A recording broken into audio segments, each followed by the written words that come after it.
नमस्कार दोस्तों, आप सभी का बहुत बहुत स्वागत है हमारे ज्योतिष कार्यक्रम में। दोस्तों, आज शाम 6:30 बजे के बाद लक्ष्मी खुद चलकर आएगी आपके घर।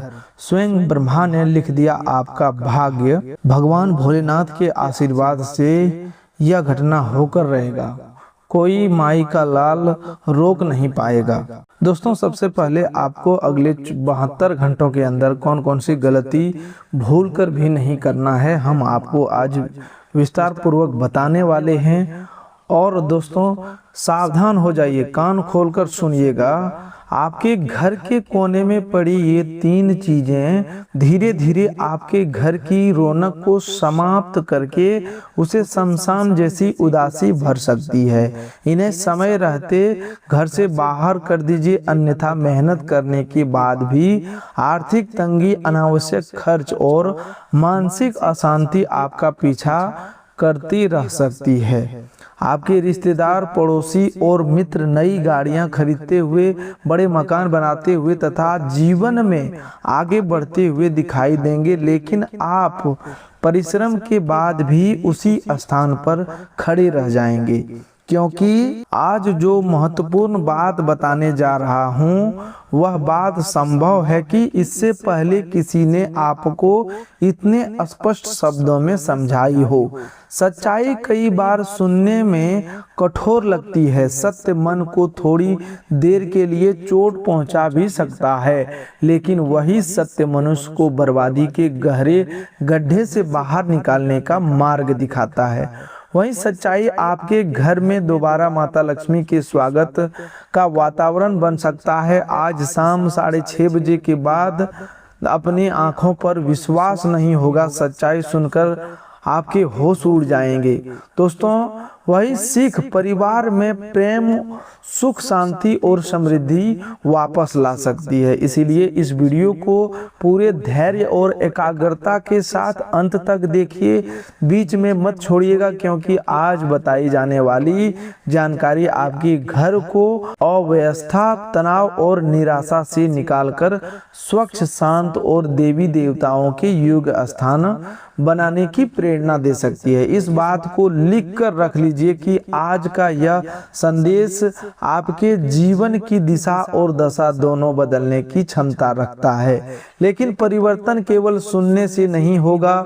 जब आप बताई गई बातों को समझकर अपने घर और अपनी आदतों में आवश्यक सुधार करेंगे, तभी वास्तविक परिणाम दिखाई देंगे। जो व्यक्ति ज्ञान सुनकर भी उसे जीवन में लागू नहीं करता, वह उस किसान के समान है जिसके हाथ में उत्तम बीज तो है, लेकिन वह उसे भूमि में बोता ही नहीं। इसीलिए केवल सुनना पर्याप्त नहीं, उचित कर्म करना भी आवश्यक है। 1 मिनट के लिए अपने बाकी कार्यों को रोककर सबसे पहले इस बात पर ध्यान दीजिए, क्योंकि यह केवल एक साधारण वीडियो नहीं, बल्कि आपके घर की उन छोटी छोटी भूलों को पहचानने की चाबी है, जिन पर ध्यान न देने के कारण बड़ी परेशानियां उत्पन्न हो सकती है। तो दोस्तों, अपने मन में एक प्रश्न पूछिए और ईमानदारी से उत्तर दीजिए। क्या आपके घर में पैसा आता तो है, लेकिन कुछ ही दिनों में समाप्त हो जाता है? क्या आप बहुत मेहनत करते हैं, फिर भी तरक्की आपकी अपेक्षा के अनुसार नहीं होती? क्या आपके पड़ोसी नई गाड़ियां और बड़े घर बनाते जा रहे हैं, जबकि आप वर्षों से एक ही स्थिति में अटके हुए अनुभव कर रहे हैं? क्या कोई रिश्तेदार हर साल आपसे अधिक उन्नति करता दिखाई देता है और आपको लगता है कि आप आगे बढ़ने के स्थान पर पीछे होते जा रहे हैं? क्या आपके परिवार में बीमारियों का सिलसिला बार बार लौट आता है? कभी एक सदस्य की तबीयत खराब होती है तो उसके ठीक होते ही दूसरे व्यक्ति को परेशानी शुरू हो जाती है। अस्पताल, जांच और दवाइयों के खर्च के कारण घर की बचत समाप्त हो जाती है। यदि आपके साथ भी ऐसा हो रहा है तो इस वीडियो को ध्यानपूर्वक सुनना आपके लिए विशेष रूप से आवश्यक है। आज शाम 6:30 बजे के बाद स्वयं माता लक्ष्मी जब आपके घर में आगमन करेगी तो हर परेशानी का कारण केवल भाग्य, ग्रह या किसी अदृश्य शक्ति को नहीं माना जा सकता। कई बार उसका उत्तर हमारे घर की अव्यवस्था, अस्वच्छता, गलत आदतों और लंबे समय से उपेक्षित पड़े सामान में छिपा होता है। संभव है कि आपके घर के कुछ ऐसे कोने हो जहां आपने महीनों से ध्यान न दिया हो। कुछ वस्तुएं वहां पड़ी पड़ी खराब हो रही हो जिन्हें आप सामान्य समझकर छोड़ देते हैं। वही वस्तुएं धीरे धीरे दुर्गंध, कीटाणु, तनाव या नकारात्मक वातावरण का कारण बन सकता है। आज उन 3 मुख्य प्रकार की चीजें के बारे में विस्तार से बताएंगे जो आपके घर में अनावश्यक रूप से पड़ी रहकर स्वच्छता और मानसिक शांति को प्रभावित कर सकती है। जब तक आप उन्हें व्यवस्थित नहीं करते तब तक केवल मंत्र पढ़ने या बाहरी उपाय करने से अस्थायी लाभ मिलना कठिन होगा, क्योंकि यदि घर के भीतर गंदगी, बासीपन और अव्यवस्था बनी हुई है तो केवल पूजा के कुछ मिनट पूरे वातावरण को नहीं बदल सकती। धर्म केवल हमें मंत्र नहीं बल्कि शुचिता, अनुशासन और कर्म की भी शिक्षा देता है। लेकिन आगे बढ़ने से पहले हम एक और जरूरी बात कहना चाहते हैं। यह बात आपको चौंका सकती है, परंतु इसे समझना आवश्यक है। आप स्वभाव से सरल, सहायक और दूसरों की भावनाओं को सम्मान करने वाले व्यक्ति हैं। जहां किसी की सहायता कर सकते हैं वहां पीछे नहीं हटते। आप संबंधों की कद्र करते हैं और किसी का दिया हुआ छोटा सा उपहार भी संभाल कर रखते हैं। यही आपका अच्छा स्वभाव है, लेकिन कई बार यही सरलता आपकी कमजोरी भी बन जाती है। इस संसार में प्रत्येक व्यक्ति आपके समान साफ मन वाला नहीं होता। आपके मित्रों और रिश्तेदारों में कुछ ऐसे लोग भी हो सकते हैं जो सामने मुस्कुराते हैं, प्रेम दिखाते हैं और गले मिलते हैं, लेकिन भीतर से आपकी उन्नति देखकर असहज होते हैं। वे यह नहीं चाहते कि आप उनसे आगे निकले। ऐसी इच्छा कई बार उनकी बातें, सलाह और व्यवहार के माध्यम से आपके घर तक पहुंचाती है। कभी वे आपको ऐसी वस्तु दे देते हैं जिसकी आपको आवश्यकता ही नहीं होती, लेकिन संबंध निभाने के कारण आप उसे वर्षों तक घर में रखे रखते हैं। हर उपहार देने वाला शत्रु हो यह सोचना गलत होगा। इसीलिए केवल संदेह के आधार पर किसी संबंध को खराब मत कीजिए, लेकिन उपहार की उपयोगिता, स्वच्छता और घर में उसके उचित स्थान पर अवश्य ध्यान दीजिए। किसी भी वस्तु को केवल इसलिए घर में रखना आवश्यक नहीं है कि वह किसी अपने ने दी है या वह टूटी हुई, अनुपयोगी, अस्वच्छ या घर में असुविधा उत्पन्न करने वाली है तो उसे सम्मान पूर्वक हटाया जा सकता है। गुप्त विरोधी सीधे आकर यह नहीं कहेगा कि वह आपकी तरक्की रोकना चाहता है। वह आपकी योजनाएं पूछ सकता है, आपके निर्णयों में संदेह भर सकता है या आपको ऐसी सलाह दे सकता है जो उसके हित में हो, आपके हित में नहीं। इसलिए आज केवल वस्तुओं की सफाई नहीं बल्कि संबंधों और विश्वास की भी जांच करनी है। जो व्यक्ति आपकी हर निजी बात जानना चाहता है लेकिन आपकी सफलता में सच्ची खुशी नहीं दिखता, उसके सामने सीमित बातें ही साझा करें। यदि आप महाकाल के भक्त हैं और चाहते हैं कि आपके घर में सद्बुद्धि, सुरक्षा और शांति बनी रहे तो श्रद्धा से हर हर महादेव कह सकते हैं, लिख सकते हैं। लेकिन यह याद रखिए कि केवल कमेंट लिखने से घर की सारी समस्याएं समाप्त नहीं होगी। महादेव का सच्चा भक्त अपने भीतर का अंधकार भी साफ करता है, अपनी वाणी को संयमित रखता है और घर घर को स्वच्छ तथा शांत रखने का प्रयास करता है। भक्ति का वास्तविक प्रमाण हमारे कर्मों में दिखाई देता है। तो दोस्तों, अब बड़ी सावधानी से समझिए, जीवन में अनेक अवसरों पर लोग आपके घर आते हैं। विवाह, त्योहार, जन्मदिन, गृह प्रवेश और अन्य समारोह में आपको उपहार मिलते हैं। आप प्रसन्न होकर उन चीजों को घर में सजा लेते हैं, यह स्वाभाविक है। लेकिन कभी कभी कोई उपहार ऐसा होता है जो आपके घर की आवश्यकता, सुरक्षा या वातावरण के अनुकूल नहीं होता। तब वह सुंदर दिखाई देने के बावजूद बाद में परेशानी का कारण बन सकता है। हो सकता है कोई व्यक्ति आपको एक सजावटी सामान दे जो टूटा हुआ हो, बहुत नुकीला हो, धूल जमा करता हो या घर में रखने के लिए सुरक्षित ना हो। आप केवल इस चिंता में उसे हटाने की देने वाला व्यक्ति कभी घर आएगा तो उसे बुरा लगेगा। धीरे धीरे वह वस्तु किसी कोने में धूल, मकड़ी के जाले और गंदगी का केंद्र बन जाती है। फिर घर वाले सोचते हैं कि वातावरण इतना भारी क्यों लगता है, जबकि कई बार उसका कारण बहुत साधारण होता है, अस्वच्छता और अनुपयोगी सामान का जमाव। इसके बाद लोग किसी बाबा, तांत्रिक या ऐसे व्यक्ति के पास चले जाते हैं जो भय दिखाकर उनसे बड़ी धनराशि ले लेता है। समस्या का वास्तविक जड़ घर में पड़ी रहती है और पैसा बाहर खर्च हो जाता है। इसीलिए सबसे पहले व्यवहारिक कारण देखना चाहिए।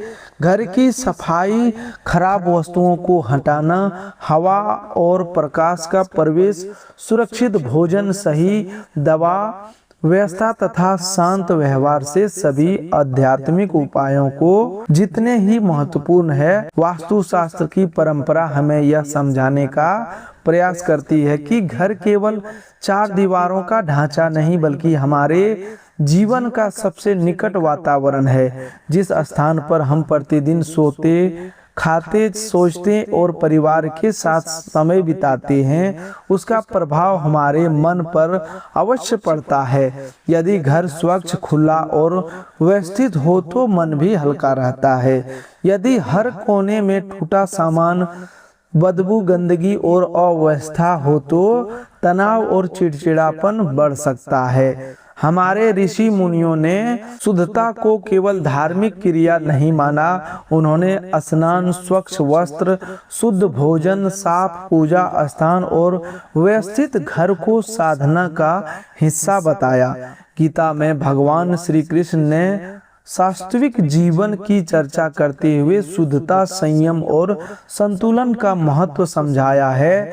इसीलिए घर की सफाई करना केवल झाड़ू लगाने का कार्य नहीं, बल्कि मन और जीवन को व्यवस्थित करने का अभ्यास भी है। अब ध्यान से सुनिए, जो चीजें घर में समस्या उत्पन्न कर रही है, उनमें से कई बाहर से नहीं आई, बल्कि अपने स्वयं किसी आवश्यकता, सजावट, आदत या उपहार के कारण उन्हें घर में रखा। इसमें आपको अपराध बोध रखने की आवश्यकता नहीं है, क्योंकि हो सकता है किसी ने पहले सही जानकारी न दी हो, लेकिन ज्ञान मिलने के बाद भी गलती को पकड़े रहना उचित नहीं होगा। दोस्तों, आज का उद्देश्य आपको भयभीत करना नहीं, बल्कि जागरूक करना है। आपका पैसा बचे, समय बचे और परिवार अनावश्यक तनाव से सुरक्षित रहे, इसीलिए यह जानकारी दी जा रही है। किसी भी समस्या के लिए तुरंत ग्रह तंत्र या दुर्भाग्य को दोष देने से पहले यह देखिए कि क्या घर में कोई साधारण सुधार संभव। कई बार एक अलमारी साफ करने, खराब भोजन हटाने, दवाइयां व्यवस्थित करने और पूजा स्थान की सफाई से भी वातावरण में बड़े फर्क अनुभव होता है। यदि यह बात आपके जीवन से जुड़ती हुई प्रतीत होती है तो आज ही घर के प्रत्येक कोने को ध्यान से देखने का संकल्प ले। माता रानी की कृपा चाहती हैं तो केवल जय माता दी लिखने और कहने के साथ घर में मातृशक्ति का सम्मान भी करें। परिवार की महिलाओं का अपमान करके माता की पूजा करनी अधूरी भक्ति है। महादेव का नाम लेने से साथ क्रोध और कटुता को कम करना भी आवश्यक है। जब आस्था और आचरण एक दिशा में चलते हैं तभी जीवन में अस्थायी शांति आती है। तो दोस्तों, अब पहली महत्वपूर्ण वस्तु के विषय में समझिए। घर की सजावट के लिए लगाए गए कांटेदार पौधे को लेकर वास्तु में बहुत चर्चा की जाती है। पौधे सामान्यतः घर की सुंदरता, ताजगी और हरियाली बढ़ाते हैं। वे वातावरण को जीवित बनाते हैं, लेकिन प्रत्येक पौधे को घर के प्रत्येक स्थान पर रखना उचित नहीं होता। कुछ पौधे में तेज कांटे होते हैं, कुछ बच्चों और पालतू जानवरों के लिए चोट का कारण बन सकते हैं और कुछ को बहुत विशेष देखभाल की आवश्यकता होती है। कैक्टस जैसे पौधे यदि घर के भीतर ऐसे स्थान पर रखे हो जहां आते जाते कपड़े अटकते हो या किसी को चोट लगने का डर हो तो उन्हें सुरक्षित स्थान पर रखना चाहिए। वास्तु की मान्यताओं में कांटेदार पौधों को तनाव और कटुता का प्रतीक भी माना जाता है, इसीलिए लोग इन्हें घर के मुख्य रहने वाला भाग, शयन कक्ष या पूजा स्थान के पास रखने से बचते हैं। इसका अर्थ यह नहीं कि कैक्टस रखने वाला हर घर दुर्भाग्य का शिकार हो जाएगा, लेकिन यदि कोई पौधा असुविधा, चोट या मानसिक बेचैनी का कारण बन रहा है तो उसका स्थान बदल देना समझदारी है। गुलाब के पौधे में भी कांटे होते हैं, लेकिन वह सुगंध और सुंदर फूल देता है, इसीलिए प्रत्येक कांटेदार पौधे को बिना विचार घर से फेंक देना उचित नहीं। आप उसे बालकनी, छत, खुले बगीचे या ऐसे सुरक्षित जगह पर रख सकते हैं जहां वह किसी को चोट न पहुंचाए। वास्तु को उद्देश्य वस्तुओं को नष्ट करने नहीं बल्कि उचित स्थान देना, इसीलिए किसी जीवित पौधे को सड़क पर फेंकने के बजाय उसे खुले स्थान, बगीचे या किसी इच्छुक व्यक्ति को दे देना बेहतर है। यदि किसी ने आपको कांटेदार पौधा उपहार में दिया है तो उसे तुरंत शत्रु मत मान लीजिए। संभव है उसने केवल सुंदरता देखकर उपहार दिया हो। संबंधों में अनावश्यक संदेह पैदा करना भी घर की शांति को नष्ट कर सकता है। वस्तु को परखिए, व्यक्ति की नीयत के बारे में बिना प्रमाण निर्णय मत लीजिए। रामायण में भी अनेक समस्याएं अनुमान और दूसरों की बातों में आने से बढ़ी, इसीलिए विवेक रखना आवश्यक है। यदि घर के अंदर ऐसा पौधा हो जो सूख चुका है, उसमें कीड़े लग गए हैं या लंबे समय से उसके देखभाल नहीं हो रही तो उसे हटाइए या पुनः जीवित करने का प्रयास कीजिए। सूखे और सड़े पौधे वास्तव में धूल, कीट और बदबू का कारण बन सकते हैं। उनका घर में पड़ा रहना मन को भी उदास करता है। हरा, स्वस्थ और अच्छी तरह संभाला गया पौधा सकारात्मकता का अनुभव देता है, जबकि मृत पौधा उपेक्षा का प्रतीक बन जाता है। पौधे हटाने या स्थान बदलने के बाद घर की सफाई करें। मंगलवार को हनुमान जी के मंदिर में लाल फूल अर्पित करना चाहिए तो श्रद्धा से कर सकते हैं। उनसे यह प्रार्थना करें कि वे आपके घर का भय दूर करें, आपको सही निर्णय लेने की शक्ति दे और घर के सदस्यों के बीच प्रेम बनाए रखें। हनुमान जी की भक्ति का सबसे बड़ा फल साहस, सेवा और भावना है। अब दूसरी बात सुनकर आपको आश्चर्य हो सकता है, यह बात बारिश के मौसम में दूसरी बात सुनकर आपको आश्चर्य हो सकता है, यह बात बारिश के मौसम में अधिक प्रासंगिक हो जाती है। कई बार हम किसी दूसरे व्यक्ति का छाता घर ले आते हैं। अनावश्यक बारिश शुरू हो जाए तो मित्र या रिश्तेदार अपना छाता देकर कहते हैं कि बाद में लौटा देना।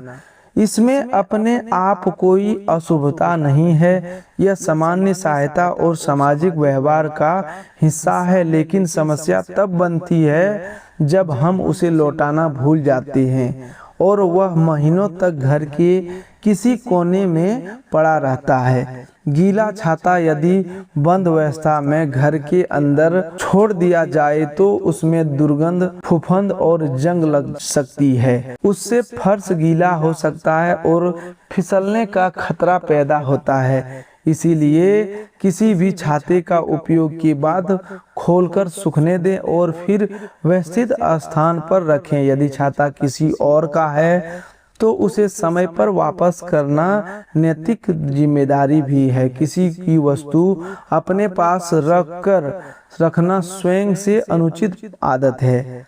दान की परंपरा में छाता, चप्पल और वस्त्र देने का उल्लेख मिलता है। इसका भाव जरूरतमंद को धूप, वर्षा और रास्ते में कठिनाई से सुरक्षा देना है। यह कहना उचित नहीं कि किसी दूसरे का छाता अपने साथ उसके घर की सारी गरीबी या नकारात्मकता लेकर आता है। ऐसी बातें भय बढ़ा सकती है। वास्तविक सावधानी स्वच्छता वस्तु को समय पर लौटाने और उपयोग से पहले उसकी स्थिति में हो।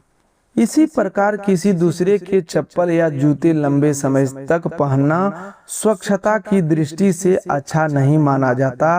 इससे त्वचा या फंगल संक्रमण का खतरा हो सकता है। लेकिन यदि आपात स्थिति में किसी ने अपनी अतिरिक्त चप्पल दे दी तो इससे भाग्य नहीं बदलता। इसे साफ करके उपयोग करें और समय पर लौटा दें। अपनी व्यक्तिगत वस्तुओं को व्यवस्थित रखना और दूसरों की चीजों का सम्मान करना ही सबसे सही नियम है। यदि घर में किसी और का पुराना छाता या चप्पल पड़ी है तो आज ही उसके मालिक को लौटा दें। शुक्रवार को माता लक्ष्मी की पूजा करना चाहे तो घर के मुख्य द्वार और पूजा स्थान की सफाई करें। लाल या कमल का फूल श्रद्धा से अर्पित कर सकते हैं। लौंग और इलायची चढ़ाना परंपरा का भाग हो सकता है, लेकिन माता लक्ष्मी की अस्थायी कृपा में वास्तविक उपाय ईमानदार आय, धन का विवेकपूर्ण उपयोग, साफ सफाई और परिवार में सम्मान है। कमेंट में जय मां लक्ष्मी लिखना आपकी श्रद्धा है, परंतु बरकत आपके कर्म और अनुशासन से टिकती है। अब तीसरे बड़े समूह की वस्तुओं को समझिए। यह रसोई घर, पूजा स्थान और दवाइयों से जुड़ा हुआ है।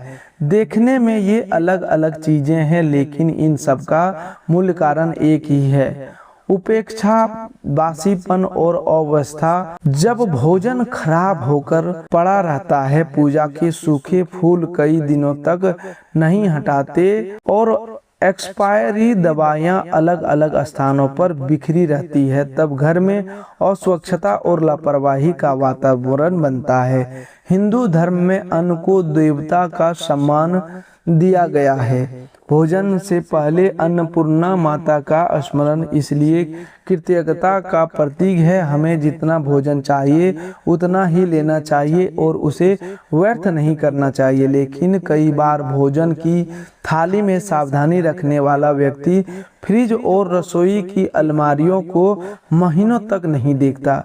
पीछे रखी सब्जी सड़ जाती है, पुरानी मिठाई पर फफूंद जम जाती है और किसी डिब्बे में रखे अनाज में कीड़े लग जाते हैं। ऐसी वस्तुओं को घर में रखना केवल वास्तु की दृष्टि से नहीं, स्वास्थ्य की दृष्टि से भी हानिकारक है।